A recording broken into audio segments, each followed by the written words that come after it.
How does the ISF program handle goods that are temporarily exported for training or education purposes? Welcome back to our channel. In today's video, we will delve into the topic of how the Importer Security Filing (ISF) program handles goods that are temporarily exported for training or education purposes. Let's get started. Understanding the ISF program. The ISF program, introduced by U.S. Customs and Border Protection (CBP), requires importers to submit specific information about their cargo before it is shipped to the United States. This program aims to enhance supply chain security and ensure the safety of imported goods. Defining temporary exports for training or education.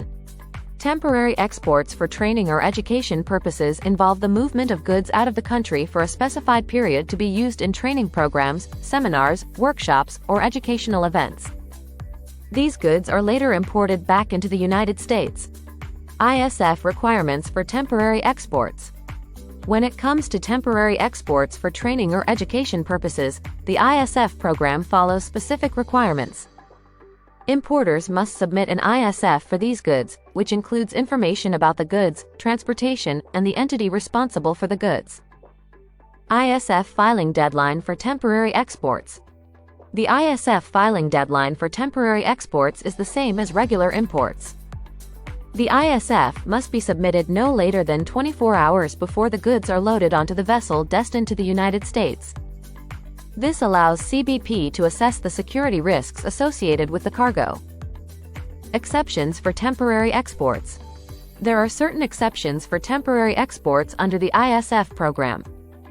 If the goods are being transported from one foreign country to another, without entering the United States, an ISF is not required. Similarly, if the goods are intended for personal use during the training or education, an ISF may not be necessary. Ensuring compliance and documentation. To ensure compliance with the ISF program, it is crucial for importers to maintain proper documentation throughout the process. This includes keeping track of the temporary export arrangements, training or education programs, and any changes that may occur during the transit. Penalties for non-compliance.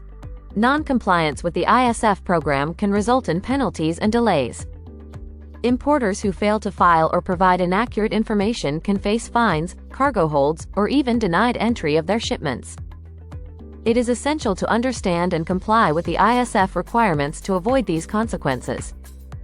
Seeking professional assistance. Navigating the complexities of the ISF program can be challenging, especially when it comes to temporary exports for training or education purposes. Importers are encouraged to seek the assistance of a licensed customs broker who can provide guidance and ensure compliance with all necessary requirements.